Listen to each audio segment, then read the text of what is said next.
Hi guys and welcome back. So today I'm going to be showing you how to make these apple crumble cupcakes. Let's begin. To start, you'll want to make the apple filling, which goes in the cupcake and on top.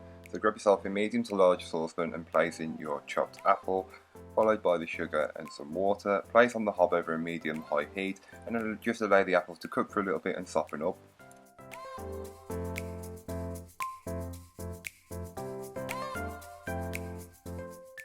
You'll notice that the apples do change in colour as they're cooked. You don't want them to be completely cooked through and become stewed.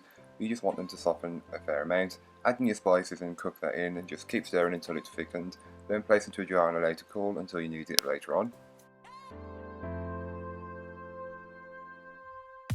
To start on the cupcake, you'll want to grab yourself a mixing bowl, and into the mixing bowl place your butter and your dark brown sugar and beat the two together until they are lighter and fluffier in colour and consistency.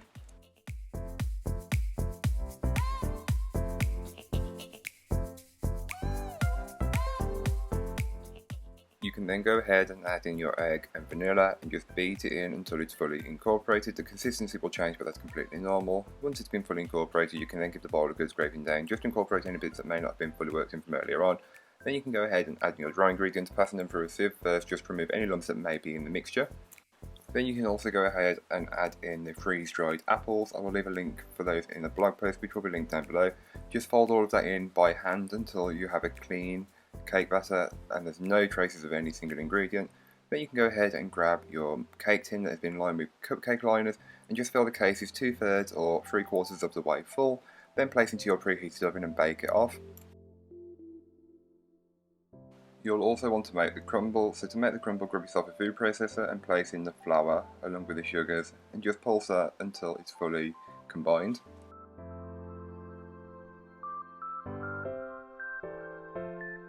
You can then go ahead and add the butter and just pulse it in until it's almost fully combined.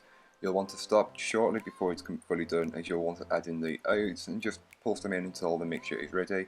Once you've got it ready, you can place it onto a baking tray, and if there are some bigger lumps, you'll just want to break them down with your hands or with a spatula, whichever works best.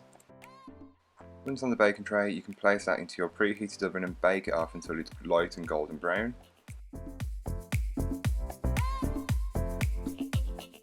So now that everything has been made and is fully ready to work with, you can take your cupcakes and core the centre out of them using a cupcake corer or an apple corer and fill them with a generous amount of the apple filling you made earlier on.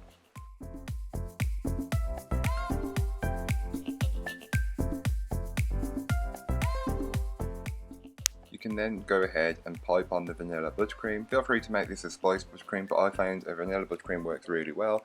Then to add the crumble element to the cupcakes, you'll want to take a spoon and just place the crumble around the edge, keeping the space on top. But if you don't want to add the apple on top, you can just add the crumble on top, whichever works best for you. But I wanted to incorporate as much apple and crumble into this as possible.